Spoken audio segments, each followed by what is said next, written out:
My friends, every now and then, I personally find it instructive and not just a little entertaining to come before you and talk to you not merely as your friendly neighborhood political cowboy, but also as the coroner standing over the corpse of civilization as we used to know it.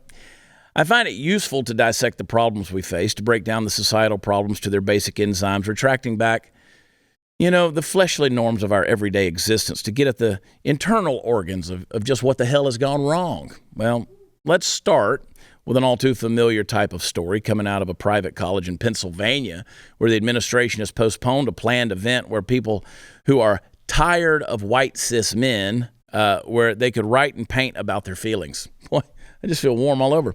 Now, note that I said postpone. They didn't cancel it. That's because the news that this event was coming got out on Instagram, and it caused a ruckus. But no doubt it'll be back as soon as the story dies down, which ought to be in a week or two. Now, as I said, this is nothing new. We've been hearing about, bullshit like this coming especially from college campuses for years now. It's white noise at this point. Things like this are surely the near-vegetable state brainchild of the collegiate counterculture movement in the late 60s and early 70s, and we understand them to be dangerous primarily because they are breeding grounds for bad ideas writ large into the fabric of society.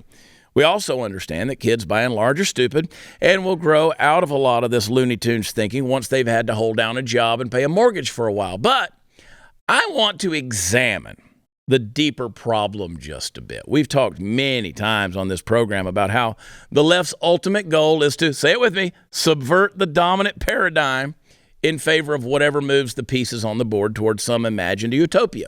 And this is no different. Nevertheless, let's map it out. If you imagined, as most of us did before a decade or whatever, about 10 years ago, if you imagine that racism was, generally speaking, on its way out of our society, you probably did so because you saw the proof in the storied eating of the pudding. In other words, it stood to reason that racism was becoming less and less of a thing because it was less and less pervasive in our deeds, our words, and most importantly, in our thoughts. The highest calling of a truly progressive mind, no leftist progressive, but genuinely progressive, on the subject of race was to say that you preferred to live in a world where color wasn't that important. We called it colorblind. And for a long time, that was the standard to which those of us who wanted a more harmonious world clung. Yet we know today that if you say that you don't see color, the left will happily staple your ass to a telephone pole and crucify you publicly. Why? Because, as I've said 1,000 times, it was never about race. It was never about race.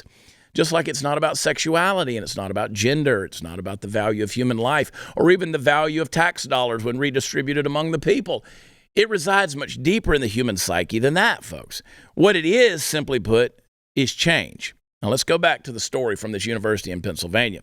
Those of us on the right are often puzzled by how leftists who are so emphatically opposed to racism can nevertheless engage in it openly as long as the victim is white people, and men in particular.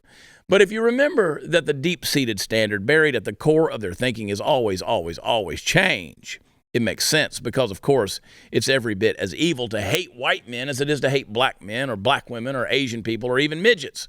Now, if you give the leftists what they claim to want, in this case, if you accept the narrative they used to espouse and say, yes, I believe living in a colorblind world would be best, the left is forced to move their goalposts back. Now, it's not really a matter of choice. This is how they live. And while I hope I'm wrong, it doesn't look like I'll be changing any time soon. Look, I'm a straight, heterosexual, white, conservative, Christian cowboy. I am public enemy number one. It's okay. I will not be visiting the campus of a private university in Pennsylvania. In fact, I won't be visiting any campuses anywhere because I'm 50 years old.